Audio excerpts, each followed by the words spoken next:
क़ुरान में रब थो चए रुगो वारिस मां आहियां। क़ुरान में रब थो चए रुगो वारिस मां आहियां। क़ुरान में आहे लिखल जा ॻाल्हि थो सम्झायां।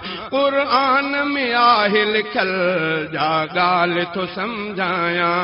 ॿिया रस्ता ज़लालत जा, ॿिया रस्ता ज़लालत जा, सभु तरक कयो सारा। अल्लाह वारिस वा, ईमान रखो सारा। अल्लाह वारिस वा, ईमान रखो सारा। न को पीर वली वारिस, ना सुहिणो अली वारिस, सचो ॻाल्हि ॿुधो प्यारा। अल्लाह वारिस वा, ईमान रखो प्यारा। अल्लाह वारिस वा।